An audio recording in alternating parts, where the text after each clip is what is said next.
Oh, right. Yeah, more Norm. Norm Macdonald is a Canadian treasure. He is as many Canadian treasures as I've got over doing the channel. Musically, Norm was the first, though. Norm was, yeah, my first Canadian love. But yeah, Norm Macdonald is a Canadian treasure. Let's go.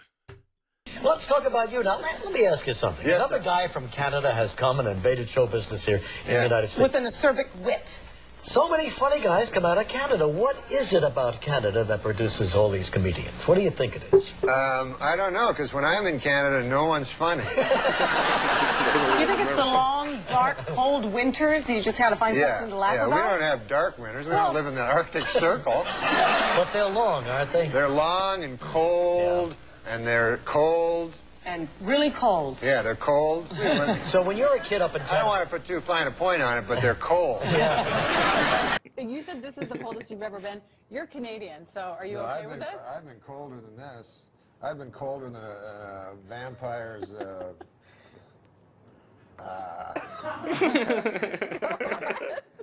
on. That's like We're an 8 waiting. a.m. joke. It's yeah, we can do it at 7:19. The stage is yours. Are you drunk? Because all you did was ride a cooler and you're sweating. I am. Well, it's hot it's hotter than a $2 Well, he's got like 12 layers on. Yeah, I thought it was going to be really cold. Well, you're from Canada. This should be springtime for you. No, I know I'm from Canada, but I'm still a human being. Like it's not like we evolved differently. Yeah, I'm from the frozen north. Yeah. Yeah, it gets colder than It gets colder than a... Uh-oh, here it comes. Get your finger on the panic button. No, I think it gets colder than a vampire's demeanor. Okay, that's wow. Surprisingly cerebral. Well, let me ask you something. Now, I knew you when you started here in L.A., but you're from Canada. Yeah. You started in Canada. I did some gigs in Canada, and it's a little different, isn't it? It's kind of rough there because they got like a lot of people that like hate me. Oh, well, that could be a disadvantage. That's rough going in. But so, it was all like, you go to these crazy places like Medicine Hat or Red Deer. Yeah, yeah. Or I played one place, Head Smashed In, Buffalo Jump. It was a crazy place. Yeah. And you know how I got his name? It was a guy, in the old days, the buffalo used to run and open in the plains. It was beautiful, way back in the 70s. And they would run. And so the way they'd catch him is, Jay, they'd dig a hole with a shovel. Right. Dig a hole. Yeah, I got you. Yeah. And then they dig the hole with the shovel, and then the buffalo, they're dumb animals. They just run, and run and run and run, and then fall into the hole, right? So one time this Indian dude, a brave, he was digging the hole, and he didn't hear all the buffaloes were already running. And then all the buffaloes fell on his head and smashed it in. So then they called the town Head Smashed In Buffalo Jump. It's a very unwieldy name. Really unwieldy name. Yeah. And you played gigs there? I mean, what were the audiences like? They were horrible. Man, they hated my guts. Yeah. One time I kissed Relic. The Beachcombers? Yeah. Were you on a ferry or? No, that Indian guy from the show gave me some bad heroin. That's not true. No. Yes, you made that up. I didn't make that part up, but I did have a long kiss with Relic. For a show or just Well, party? yeah, no, I was supposed to be on the Beachcombers. Right. That would have been awesome. With Jackson Davies, too? Yeah. Yeah. And turns out I was never going to be on the Beachcombers, and I was just going to be in Relic's hotel room. What, were you in Vancouver? Yeah, I was in Vancouver, and I'm like, this is going to be the greatest. I'm going to be, I was supposed to be like the new breed of the Beachcomber and everything. That's what Relic said. So this is a next generation? Exactly. Okay. Beachcomber, the next generation. Relic was supposed to be the executive producer, and he'd make occasional appearances. This is what he told me in his hotel room. Come on. This didn't happen. No, it didn't happen. Okay. I got to read this book. Sean. Hey, I should put that in the book. You should. I know there's a couple generations maybe between you two as comedians. Looking at a couple. Watching Norm over the years and some of the characters, what's it like being alongside one of the best? Oh, it's great. I mean, I love Dirty Work, and I love Saturday Night Live. And then I worked with Norm. He was my boss, my first boss in Los Angeles. Yeah, Sean's awesome, man. Future of comedy. If you show this clip like 10, 20 years from now, you're going to go, who's that old guy talking about, who the hell is Relic? Oh, I love that I'll story. be like Relic, and he'll be like me, like 20 years, when you look at this in the vault. In Canada, it's different. Like here in the States, you vote for the president, maybe you vote for the wrong guy, a war happens. Right. In Canada, it's not like that. You go, like, what's the big thing? Should they make that bridge? Right, that's the biggest. Yeah, so it doesn't really matter. So it's, you know, It's too much we're pressure. very inconsequential, Canada. Yeah.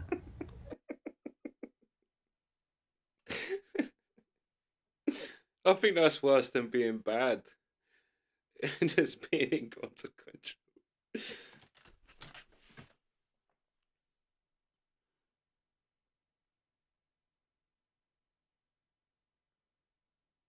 Last time I performed here at the Just for Laughs Gala was 25 years ago, and I did so well, they invited me back. So that was nice.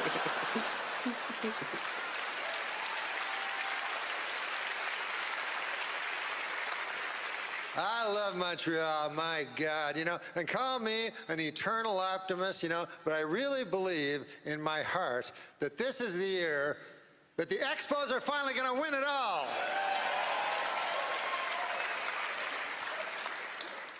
Montreal, famous for a lot of things, you know, one of them being the greatest strip clubs in all of the world. Yeah. Last night, are you aware of Club Super Sex? Yeah, so last night I went to Club Super Sex. I chose the soup. Big mistake.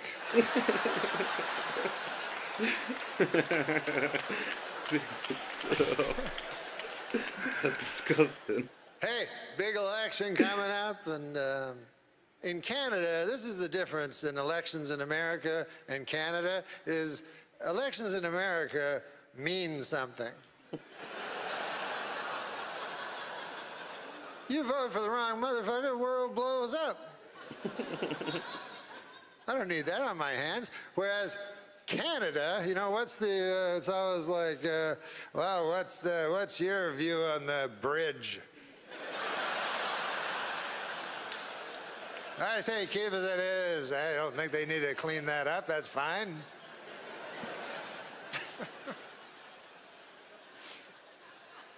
It was easy when I was young to vote because it was simply, you know, you just didn't vote for the French guy. It couldn't have been an easier choice. As a matter of fact, I almost feel like coming back this fall just as an homage to my late father and not vote for Trudeau. My dad did not like Trudeau. Trudeau was my hero, though. I loved him, you know. And since I've come back, I've been watching the news and everything. I've been seeing Justin, you know.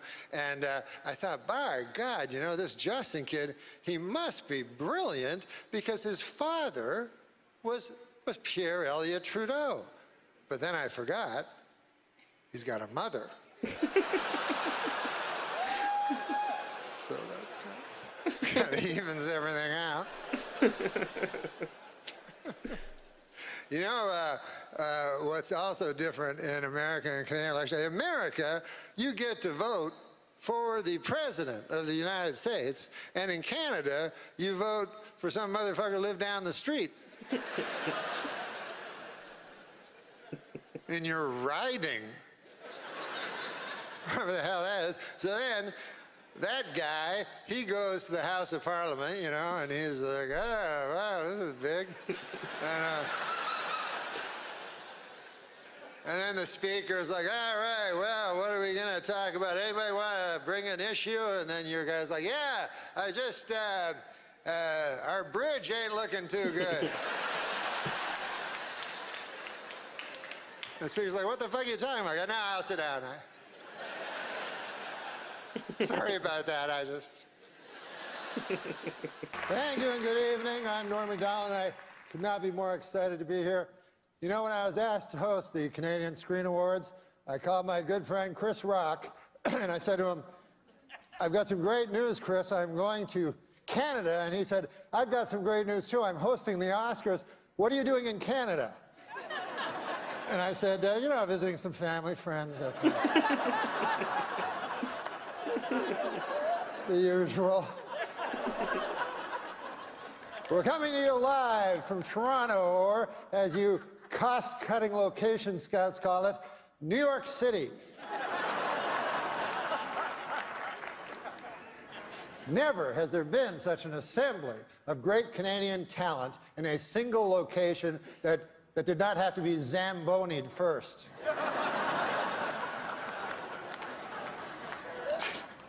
Tonight, the CSAs are being seen in over 50 countries. Isn't that exciting?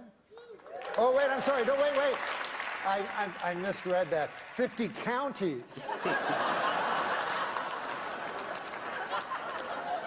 And a couple of regional municipalities. We are here to celebrate nominees for their wonderful work in Canadian cinema and television, which is a lot like celebrating the Northern Lights. You probably haven't seen them, but you've heard they're amazing.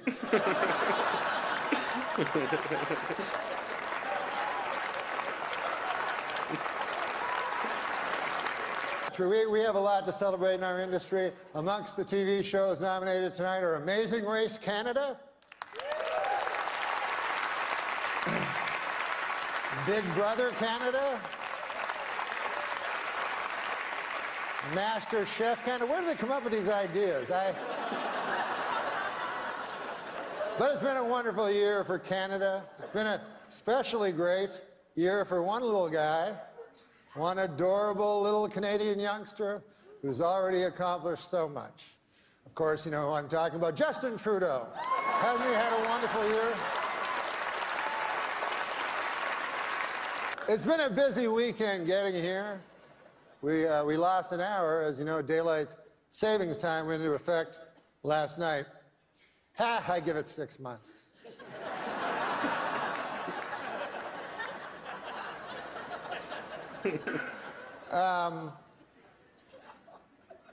Well, we're going to start the show, but I was...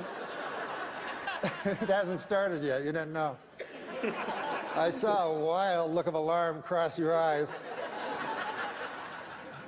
But I was backstage yesterday, and we were doing rehearsals, and I asked, what is the statuette called? And they said, it's called the Canadian Screen Award. And I said, well, that seems kind of dull. Like, what? That's the name of the award? And they said, well, we've been bandying around different names, but none of, they said in Canada it takes a long time to get stuff done and stuff. But one of them that they said, one of them they mentioned was the Candy.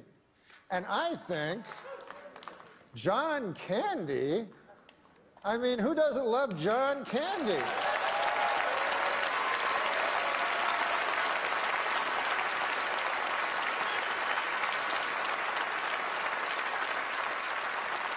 So, of course, the statuette should be called the Candies. So what I'm asking you to do is, if you are a presenter, ignore the teleprompter and say, the candy goes to. And if you are lucky enough to win one, go, I want a candy. What do you think of that? Can you go along with that? Excellent. That would make us a better nation.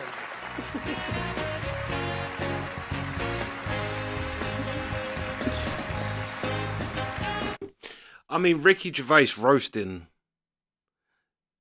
the award like everybody is one thing, but Norm just is hosting an award that he's just renamed. They've got to keep putting up the Canadian Screen Awards when he's just literally renamed it. But hold on 2 secs. Yeah, let's go.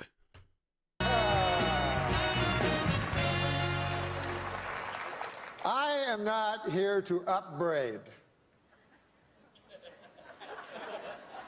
However, I think I made it quite clear that these awards should be referred to as the candies. A 9-year-old child knew. Are you so burdened with this preposterous technology?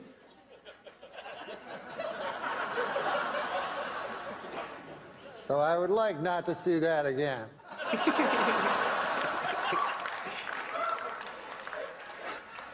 You know, backstage I was thinking how different things are since I moved to the United States. You know, now I'm in the United States. One thing I've noticed about films, I don't like foreign films anymore. You know? They're all like artsy, kind of not my cup of tea. But when I grew up in Ottawa, by God, I loved foreign films. You know, Star Wars, Smokey and the Bandit. Do you remember that one?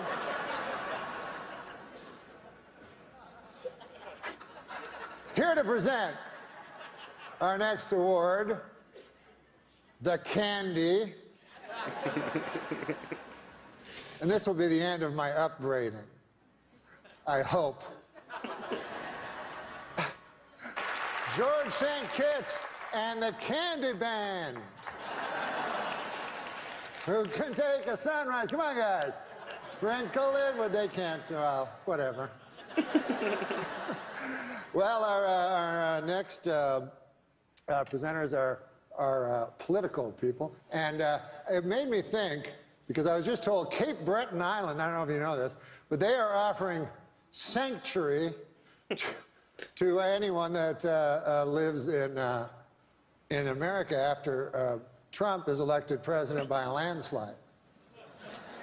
And I agree with this in principle, but why Cape Breton Island? I mean, can't I just flee to Toronto? Do I have to leave the fucking planet? I mean,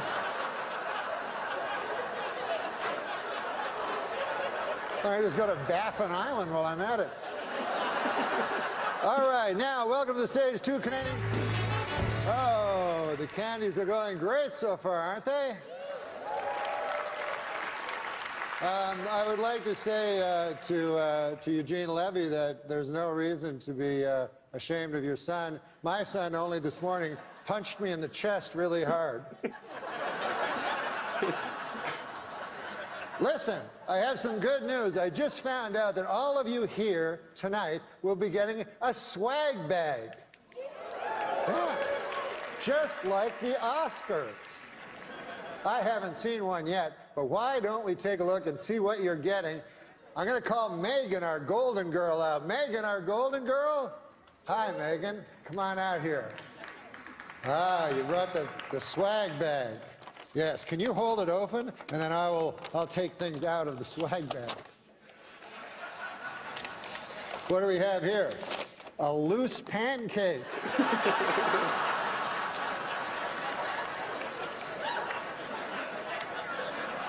What else we got here, Megan?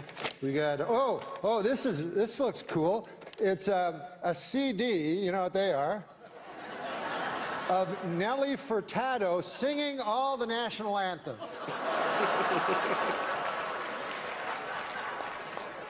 Torn from today's headlines. See what else we have. Well, we have this. Ah, yes, this. This is a bottle of Eau de John Cherry Cologne. It's for the gentleman in the audience. Now, what else do we have? Hopefully something a little funnier than the last one. Here. We have a 30-minute massage from producer Robert Lantos.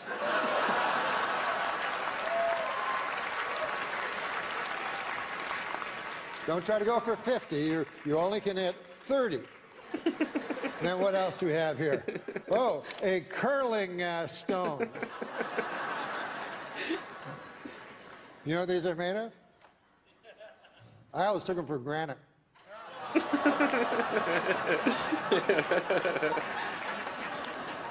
Last time I take a joke from Martin Short. All right. Megan, just do some house cleaning here. Having a hand for Megan, our Golden Globe.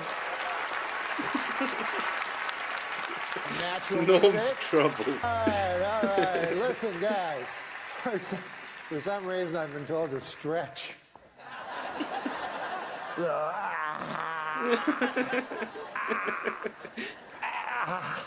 oh, I've never tried that before. The show's over, folks. Good night. But for the first candies, respect, peace. I think I Took It for Granted might be my favourite of the whole thing. Norm's bad jokes are the greatest. And I wonder, surely people can't still be trying to give Norm directions. You know he's going to just out you for it. Out you for the phoniness side. Yeah.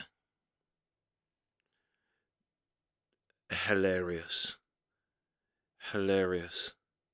The foreign films. He's got a point though. They are technically foreign films. Same as us. I watch foreign films like The Goonies and Monster Squad. But yeah. Norm is a genius. I took it for granted. I always took it for granted. That is it's shockingly bad. But yeah. I've got to dig some Tommy Cooper out for the Canadians. So I don't know whether Americans or Canadians would know Tommy Cooper. But he was like everybody did a impression of him, and he's a bit like, he's not like Norm because he's much more old school style, but the jokes, it's kind of the same thing. He does jokes that aren't funny, but it's his delivery, and he's a magician that messes up all the jokes, but he actually is a trained magician. But yeah, he'll mess the tricks up, right? But yeah, Tommy Cooper. I'll have to, react to some just to show the Canadians and Americans. Because it was, as well, someone said, he's like, I remember going to Egypt. He's like, when you used to get off the plane at Egypt, they'd have, like, market stalls there that you could buy shit from. It's like, they don't now, obviously, like, airports are a bit more proper. But then, he's like, and there would be, because the fezzes, that Tommy Cooper wore a fez. And one of his sayings was just like that. And he said, I remember going like in the 70s or whatever, going to Egypt, and he's like, and straight away, he's like, as soon as he heard the English accent, he walked up and he said he put a fez on my head and said, just like that. And he's like, and I was kind of like, you get Tommy Cooper in Egypt? And the Egyptian went, no, every English person, as soon as they see the fez, they pick it up and put it on and go, just like that. So he just does it. Yeah. But yeah, I have to do some because I think, especially the Canadians, yeah, I think the Canadians would love Tommy Cooper.